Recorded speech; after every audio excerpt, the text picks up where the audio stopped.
Charleston County Sheriff Al Cannon has been in law enforcement for over 40 years. In this edition of Quintin's Close-Ups, I sit down with him one-on-one to talk about Mother Emanuel, Charleston Police Chief Greg Mullen retiring, and the state of law enforcement.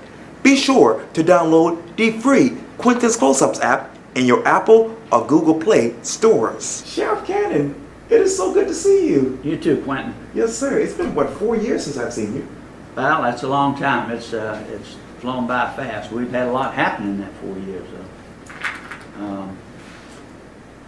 While things are relatively peaceful and quiet right now, overall, we had two tragic years of heightened activity that we spent a lot of time focusing on. We had housed a number of high-profile inmates at the detention center, and I don't want to talk about one in particular, but trials and of course the election, which had us involved assisting in the movement of a number of the candidates that came through the community as they do during the election period. Charleston's a popular place, and they want to be seen in Charleston, and so we were involved in a lot of those movements. But things have died down a little bit, and looking back, you know, you always try to evaluate how things went. Right.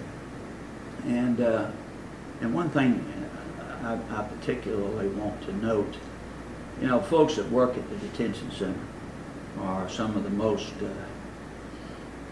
professional people I know. That is a job that not many people won't, Right. or quite capable, or quite frankly are capable of doing. Just yesterday, I had an opportunity to read a part of the Declaration of Independence down at the Exchange Building, and one of my co-partners in reading and reciting the Declaration of Independence, recently retired South Carolina Supreme Court Chief Justice Costas Placentis, remarked on having seen a program that involved the Charleston County Detention Center. They had several episodes, and he said that he was particularly impressed with the professionalism and the articulation and the ability to explain different aspects of the detention process that he saw on those episodes. This was an episode of, or a series of about 6 episodes, I think, that was filmed at the detention center 2 or 3 years ago. But the point I'm leading to is one of the inmates, obviously, that we housed for quite a long time, right at 2 years, was the shooter of the Emanuel 9. And we housed him, these detention officers. Many of them had friends, family members that were affected, and they were as well, directly or indirectly, by that tragic incident, and that they were able to rise above the emotion and to house and do their responsibilities to the justice system for housing that individual is a tribute to the level of professionalism that is displayed day in, day out by the detention staff at the detention center. Mm-hmm. You talk about it being quiet. It's, you know, I guess past 48 hours or so. As you know, there was an incident in Northwoods Mall. Right. Initially, they actually reported, local media reported it was an active shooter situation, and it turned into an isolated situation between 2 gentlemen who unfortunately shot gunfire into a store in Northwoods Mall, causing a lot of chaos. When you look back at that, what still plays in your mind? Well, and let me quickly point out that when I say things are relatively quiet, that's a relative. There is a lot going on, Sure. certainly in the community, and the violence continues.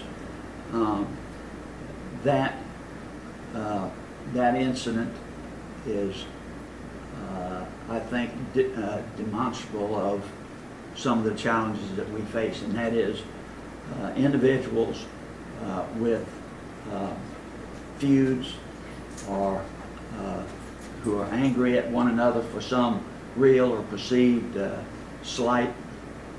It can be any number of things. As they move about the community out there and going to some of the same places when they run into one another, something that may have started last year or even longer is settled, or there's an effort made to settle through violence, and those individuals are hard to get to, and they're not the ones that are showing up at our in our programs and that tend to listen to the kinds of logic that dictates that that's not a healthy lifestyle by any stretch of imagination. And my friends in the minority community talk about things like fears they have of their grandchildren going to birthday parties or something and having uninvited people show up or have a clash between, when you're inviting friends, you don't always know who are on the outs or that have a grudge or that sort of thing. And we had tragic shootings, not just in our community, had a huge one in Las Vegas at a birthday party. So those kinds of things are continuing, and as we continue to search for some kind of solution to those issues, it continues to come back to there only being progress in that regard when the community and law enforcement are working together. When people have information that they get to us and gives us an opportunity to intervene in some of these issues before they spill over into that kind of situation where it's not uncommon for innocent folks to be injured or killed. So, those sorts of things certainly continue. But the country, and to a certain extent internationally, had their eye on Charleston for the last couple of years, and that has been the major focal points. We've gotten past that, and we're good to get that behind us. And you talked about retirement earlier. Obviously, your good friend, Charleston Police Chief Greg Mullen, he's retiring, I believe, next month. Right. Where are you emotionally with that news? Well, I had been following the news, and Chief Mullen and I had talked briefly, so I wasn't completely taken by surprise. I think there was some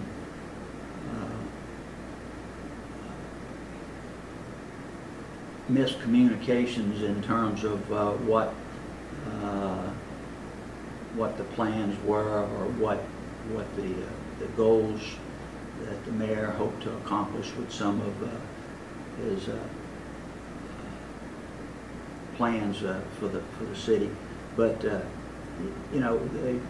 they were headed in a direction that I think was consistent with what the mayor and the council wanted. I just think they didn't arrive at the same point at the same time. But that too shall pass, and they've got very competent leadership down there that certainly can do things on an interim basis to keep the department going. Jerome Taylor, Naomi Broughton both wonderful leaders, and I think will do well in the interim. And then, you know, if you were to sit down with those folks from the Charleston Area Justice Ministry one-on-one, what would be your first question to them? Well, and I have done that. I don't know how closely you've followed them, but, you know, it occurred to me, I was in a discussion with respect to that group not too long ago, and about that group, and you know, I made a comment. I get asked oftentimes, what is it that's unique about Charleston that might account for why we didn't have some of the problems that elsewhere had. And I believe that it was relationships. There are any number of folks that can pick up the phone and call me on my cell phone, or that I can call on my cell phone. Those relationships, I think, proved valuable as we were dealing with the tragedies that the community experienced. Well, that kind of relationship then is not consistent with somebody coming in and making a bunch of demands. You know, don't hit me on the head as you're asking me to partner with you in some regard.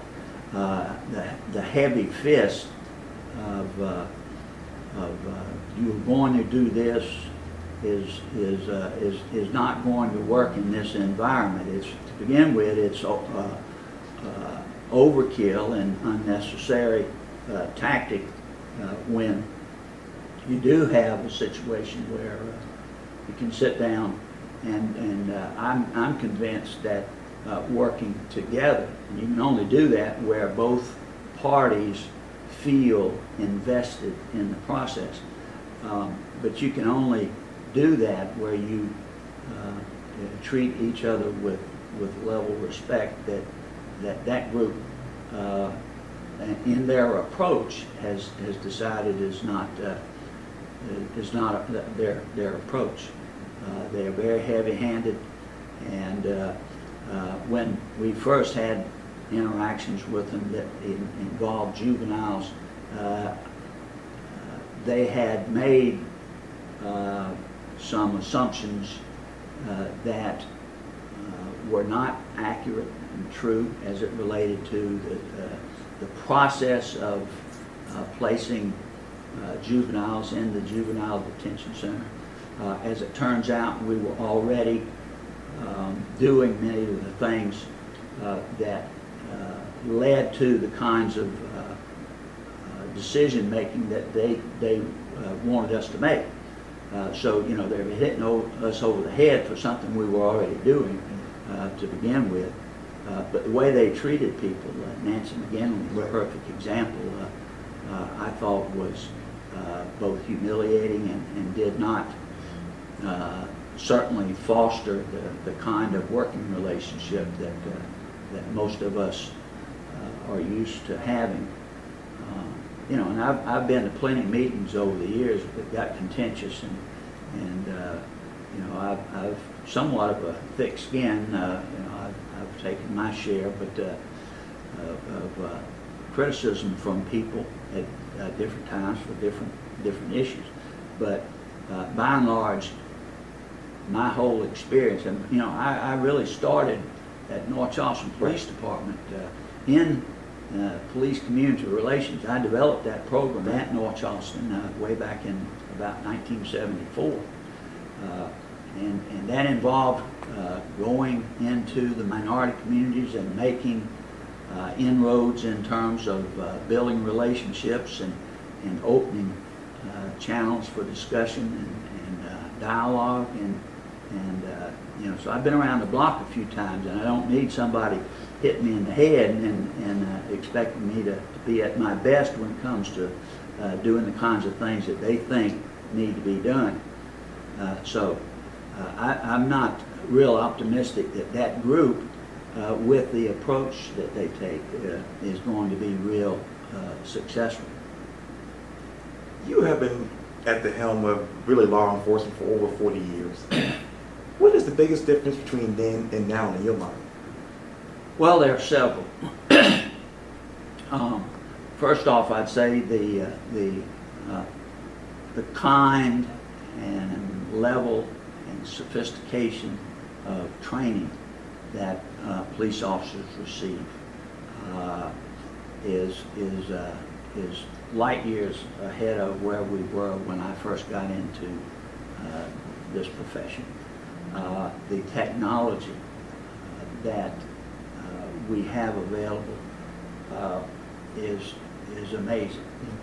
Technology both in terms of analyzing criminal activity and getting a better understanding of where and why and how criminality takes place, as well as radio communications, and along with that technology advance, there has been increased willingness on the part of area public safety entities to come together and work together, recognizing that criminals, nor citizens for that matter, pay much attention to the little squiggly lines, and that both in terms of the way we live our lives as well as the way that criminals operate, this is a community, not many communities. Having said that, there are many communities, M-I-N-I, many communities within communities, Sure. but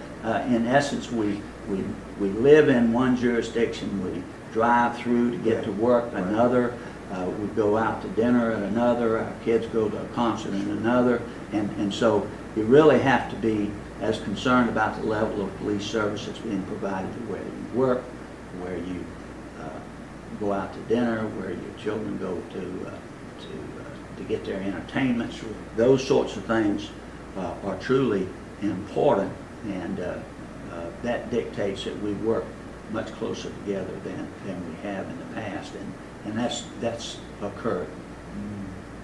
Well, Sheriff Al Cannon, thank you so much for your time. I really appreciate this. Quintin, anytime, Thank you so much. I enjoy watching your interviews and appreciate you doing that. And you send them to me. Yes. I appreciate that. Anytime. Yeah. Thank you. All right. Yeah, I appreciate this.